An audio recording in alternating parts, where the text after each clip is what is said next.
In each episode of this series, I will offer an applicant a blind choice of either a pleasant experience, a treat, or a darker trick. Following advertisements in the press, over 1,000 people applied online. All were sent a card saying they were being considered, but none of them knew if or when they were going to be chosen. These are the people I've selected. They just don't know it yet. Welcome to Trick or Treat.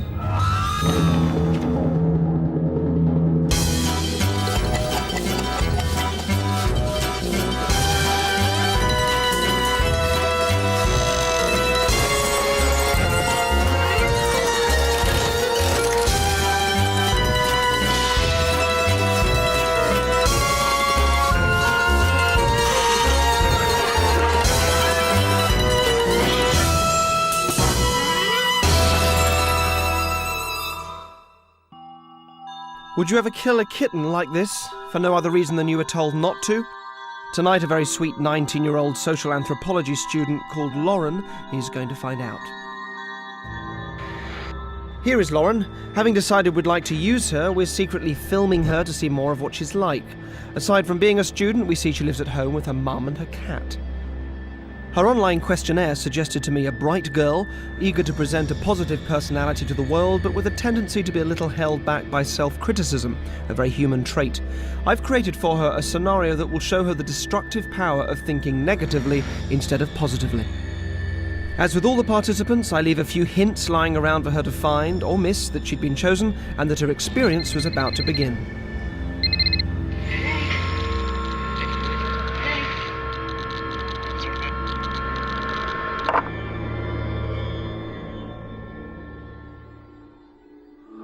In central London, we've taken over this deserted townhouse and spent the day converting it into a believable private clinic. It has to be convincing for Lauren, as she'll be visiting it later on. However, the entire setup will be staged and all the people she'll meet will be actors. We've flooded the entire house with hidden cameras.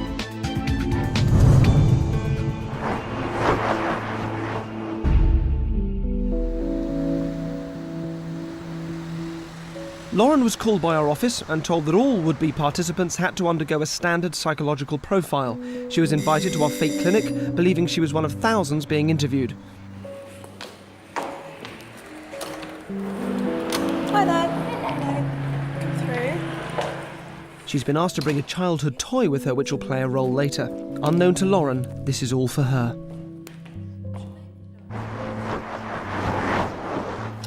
Listen, I've got Lauren for you. Fabulous, send her in.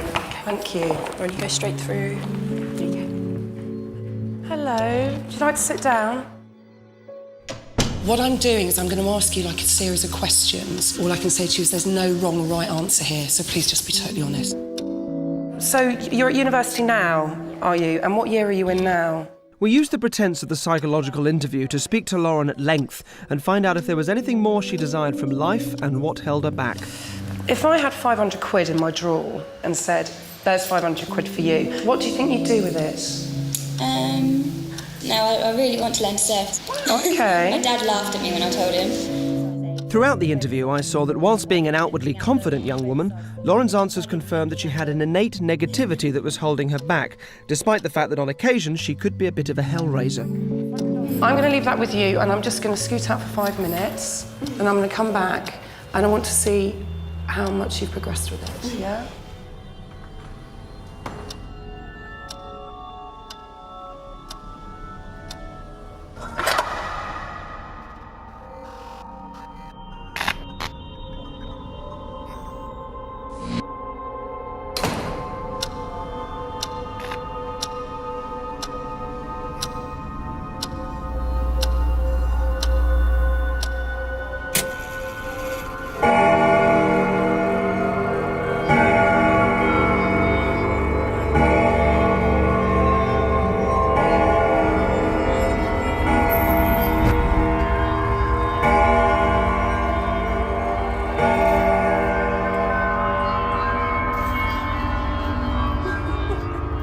Hi, Lauren. You want to just head over, pop over to the table? Hello. I'm Derren, very nice to meet you. Nice to meet you. And you applied to be on the show. I did. And we'd love to use you. You'll be picking a trick or a treat for yourself. Are you happy to play, first of all? You happy to play? Good. Then I'm going to ask you to sign your contract. If you don't mind. There you go. It just allows us to do anything we like with you. It's difficult to read the red writing in the red light, isn't it? Lovely. Thank you very much. Excellent. So, depending on your choice of trick-or-treat card, we're going to leave through one of these two doors. It's unusual because normally the trick-or-treat would happen at any point sort of over the next month, but yours is going to happen right now. Okay? So, I'm sure you know how it goes. You've got a trick card and a treat card. If you pick the one that says treat, it'll be something nice. If you pick the one that says trick, then it won't be. Give them a little mix. And if you'd like to choose one, please. Very good. Lovely. I don't want you seeing what it is, but I will have a quick look.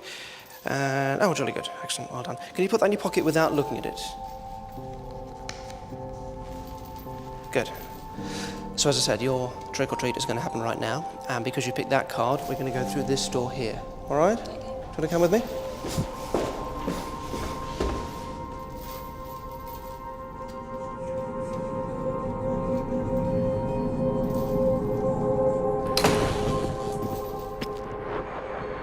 We'll get back to Lauren later.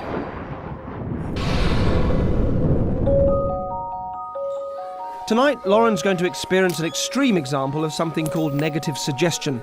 Throughout life, we are surrounded by negative suggestions, and these start early in our childhood when we're told don't do this and don't do that. The point is, the more we try not to do something, the more likely we are to give in and do it. Children are particularly prone to negative suggestion, and to show you this idea in its simplest form, I made a box that has a big red button on the front. We set the box up in a classroom we'd rigged with hidden cameras, brought in some midgety things to help out, and told them not to touch it. You've got to guard this.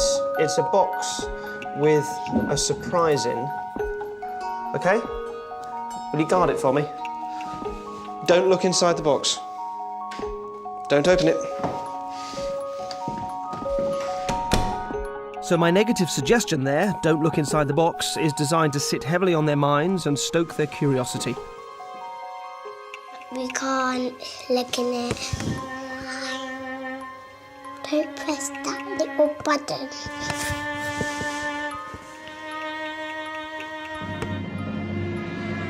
You touch it and it will open. Touch me.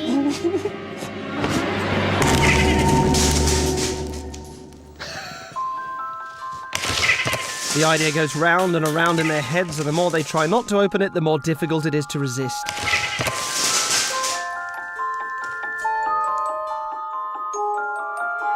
hand came out and pressed the red button. Oh, a hand came out, right? It was an invisible hand. Right. And I was so scared. And it hit me, and it opened the box.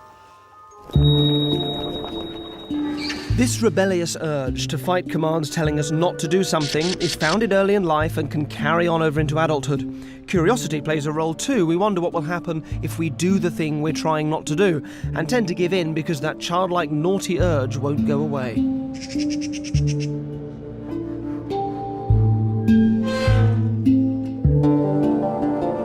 Curiosity can indeed kill the cat.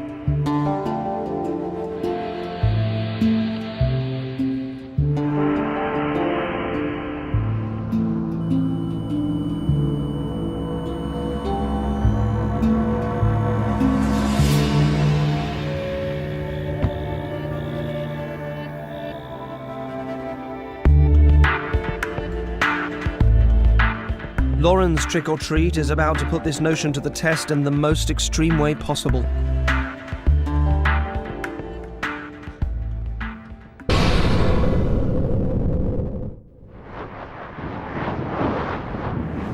Just through those doors and down to the right again.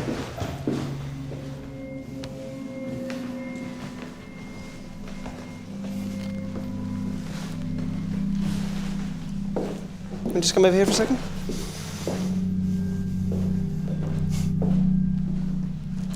So, do mind the cables.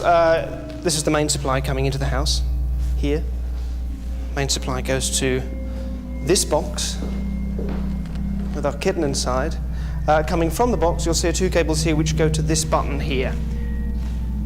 When you press this button, it electrocutes the kitten. All right, it delivers quite a massive electrical shock to the box, and kills the kitten. So Lauren, your job is to try not to kill the kitten. If you succeed in that, there's £500 for you. Not to kill the cat.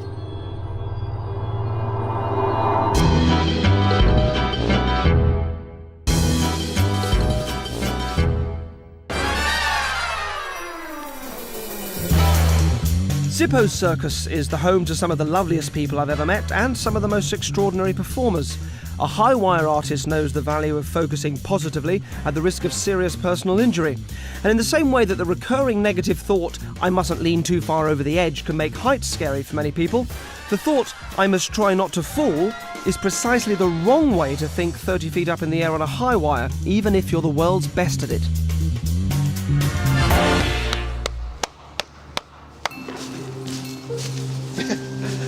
Henry. How are we doing? Fantastic. Amazing watching you do your stuff.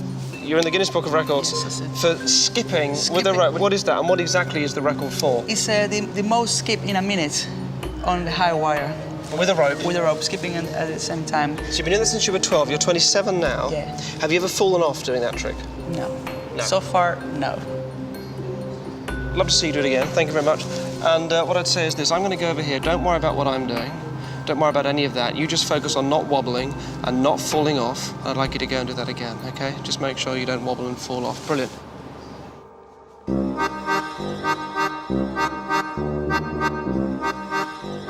The instruction, try not to fall off, resolutely delivered, is amplified by the inflation of an airbag, as well as the pressure of me and the cameras watching. Henry's unconscious is, for the first time, thinking in terms of I mustn't fall off, which can only take him one way.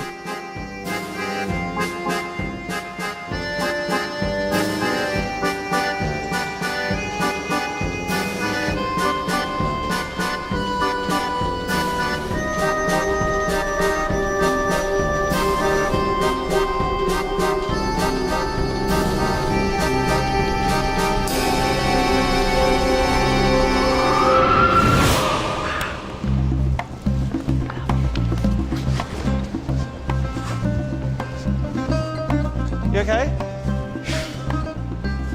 What was it like? Like this. Crazy. It does mess around with your brain up. You get this urge telling you always, jump, do it, go for it, down, down. Then you go to the side saying, done, stay, stay, stay. You know, it's very hard, very hard.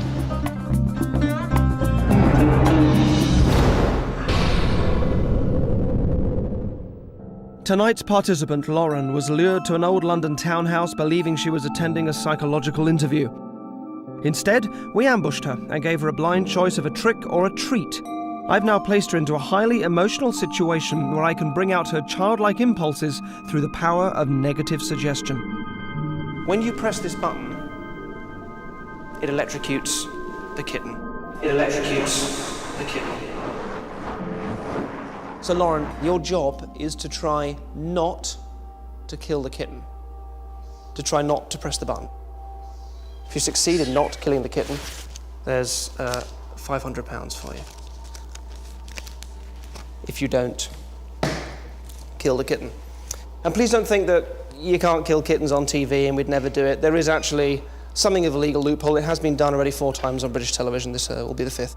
So I'm going to give you just over 5 minutes. And we'll start that. I'll start that now. You got a cat, haven't you?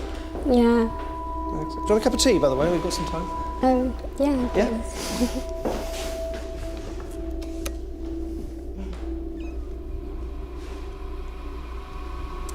I'd try not to think about it for a bit, if I were you. Sorry? Best thing is just to take your mind off the cat for a bit. Although Lauren understands she must not push the button, which would result in killing the kitten, the embedded command, push the button, will start eating away at her. As we've established, children are far more open to negative suggestion, so I'm going to increase the pressure by regressing her back to a more susceptible time. There we go. Sorry, there's only orange squash. Cheers.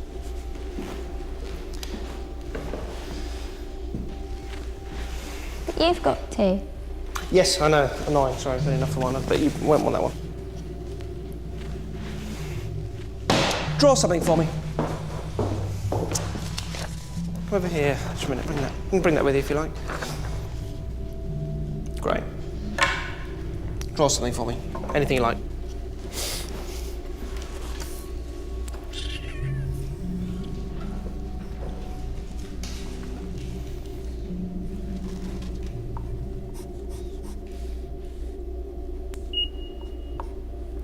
Very good. Good detail.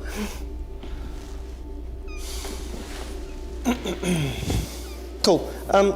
Did you bring a toy with you for the psychological test? What did you bring? I've got a dinosaur thing that there used to be in a TV programme, and I bought a teddy as well. Which did you prefer when you were little? I can remember more about the teddy.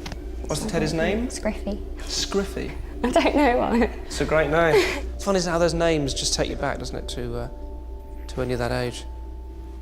Just do me a favour, just close your eyes and just do that. Just use the image of Scriffy there to go back in your mind to a memory.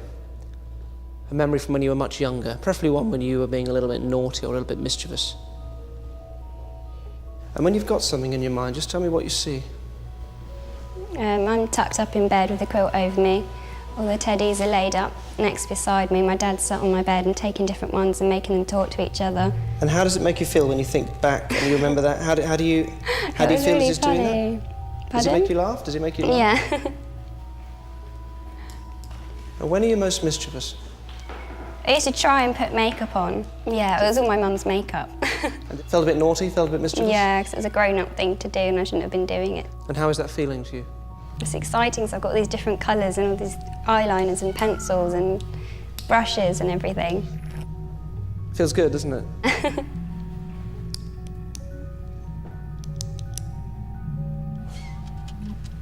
Open your eyes for me.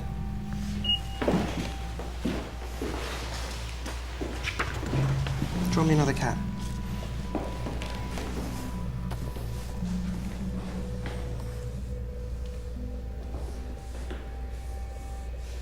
Oh, it's really lovely. You've done big pointy ears as well.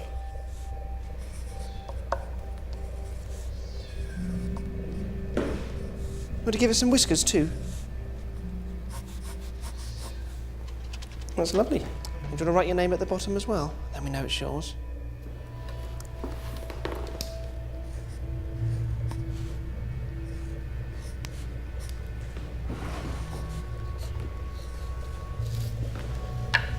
That's a really lovely pussycat.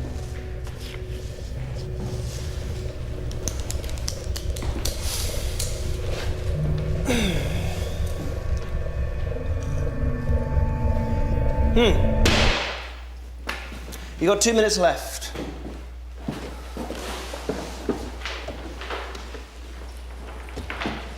Excellent, that's 2 minutes, starting now. Good luck. Oh, and Lauren, whatever you do, don't press the button.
Don't face me.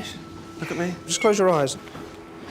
Okay, so the first thing is this. You have not killed the kitten. The kitten's fine. It wasn't wired up to the box. So that's fine. You can relax about that now. It wasn't about the kitten. What this was about was a trap called negative suggestion that we all fall prey to. And what it is, it's that trap whereby we focus so much on trying to avoid being or doing a certain thing that we just end up being or doing that thing because we're focusing so much on it. In the same way that you were trying so hard not to press the button that in the end you just had to cave in and do it. And your treat today, because it was a treat that you picked, Lauren, is that every time in the future that you find yourself focusing negatively, your brain is going to take you back to this very powerful and quite emotional experience that you've had tonight, and it will zap you into a more positive and constructive state. And that's your treat.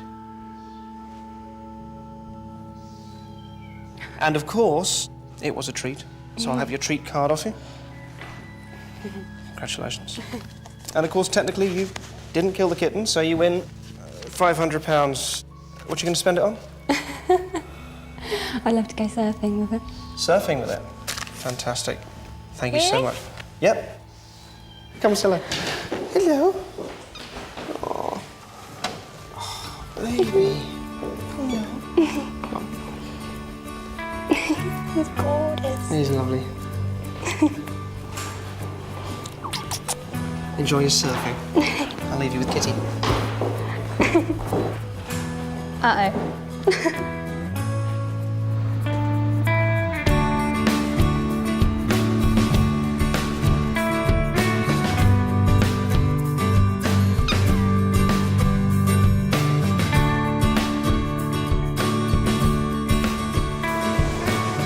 This week's just been absolutely fantastic, and the whole thing's just been an amazing experience.